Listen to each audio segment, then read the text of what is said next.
minority పిల్లల కోసం మేము స్కూల్స్ లాంచ్ చేస్తున్నప్పుడు some people have told us that this is not going to work.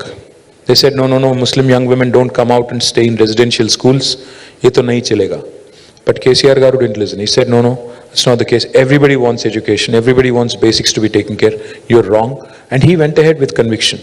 Today I'm happy to report to you all that more than 204 schools have been launched for Muslim minorities, in which we have nearly 1,15,000 students, out of which 57,000 are young women. And all of them are getting quality education. On each child, we spend 1,20,000 rupees. We take care of all their basic needs, books, their clothing, their basic needs, etc., etc. Everything is taken care of. On each child, we spend 10,000 rupees per month. What this has done is now these young women are cracking NEET, they're cracking IITs, NITs, IIMs. I think you train a woman, young women especially, I think you're literally training a generation of young women who can literally become the beacons of change and the beacons of hope. Now this is something that is truly, if you ask me, that's a true achievement. The other thing is, నిజంగా కూడా తెలంగాణలో health care was bad. ఒకప్పుడు సినిమాల్లో పాటలు రాశారు, నేను రాను బిడ్డో సర్కారు దవాఖానకు, అంటే గవర్నమెంట్ హాస్పిటల్ పోతే చంపేస్తారు, they're bad. I'm not saying they've become Apollo hospitals or Yashoda hospitals yet. I'm not going to make tall claims, but significant improvement. Today, our institutional deliveries in government institutions have increased from 31% to 61%. Manaku 60% datam. 60% ante first class, in case there are students here. 60 is first class, 70 is distinction. So our goal is to go beyond distinction. And then infant mortality has come down in a big way. Maternal mortality has come down because of these institutional practices. More importantly, hysterectomies have come down.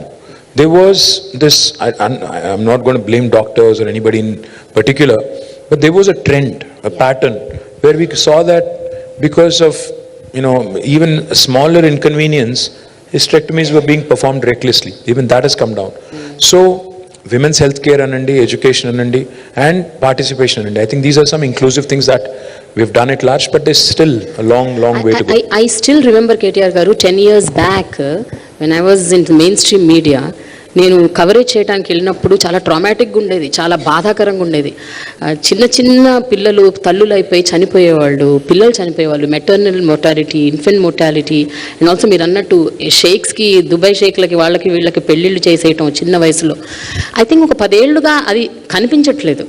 దానికి కారణాలు మీరు అన్నట్టు మీరు పెట్టిన schemes అయి ఉండొచ్చు, Arogya Lakshmi, KCR kits, so many things. But ఒక విషయం చెప్పండి, 2014లో, 2018లో, ఇప్పుడు 2023లో మీరు ఏవైతే మ్యాండేట్ పెట్టారో, అంటే మీరు మేనిఫెస్టోలో ఇంక్లూడ్ చేసిన విమెన్ ఎక్స్క్లూజివ్ స్కీమ్స్ అనుకుందాం కొన్ని, అంటే ఓన్లీ ఎక్స్క్లూజివ్ విమెన్ కోసం, అలాంటివి ఏమైనా పెట్టుంటే ఎంతవరకు వాటిని మీరు సాధించగలిగారు, ఎన్ని ఇంకా మిగిలిపోయినాయి, ఇంకా చేయాల్సినవి ఎంత ఉన్నాయి, అంటే ఒక్కసారి మీరు ఆలోచిస్తే what do you have to say about this? See, the common women, అంటే ఒక సామాన్య మహిళ తెలంగాణలో, ఆంధ్రాలో, రెండు చోట్ల కూడా they're very strongly federated. Self help groups ఏవైతే ఉన్నాయో, so I work briefly as Panchayati Raj Minister, I continue to work as Municipal Minister. So ఈ రెండు డిపార్ట్మెంట్స్ లో we have lakhs of women who are federated into self help groups. Each of these self help groups is truly creating valuable assets. I don't know if you guys know the story. There is an institution in government called as Srinidhi. Srinidhi anundi. Nijanga kuda cheptunnanu nenu. When I was working as Rural Development Minister, when I studied Srinidhi and its success, I told those guys, Vidyasagar Reddy and MD untaru. Nenu ayaniki cheppindi okate, I said, this is a Harvard business case study worth, scenario. Dini dayachesi tappakunda manam showcase cheyali. We talk about Bangladesh and how Muhammad Yunus garu created that microbank, the Grameen Bank. But I think what's truly worth emulating and what's truly inspiring is Srinidhi. Srinidhi is truly world class. For those of you who do not know, it's basically an institution created by the government in association with these self-help groups, and their disbursal now runs into thousands of crores of rupees. It's basically an NBFC, and their repayment is 99.9% and more, which is truly incredible. We keep hearing of horror stories about how some people have run away to London and elsewhere, after evading banks and, kind of, making them bankrupt.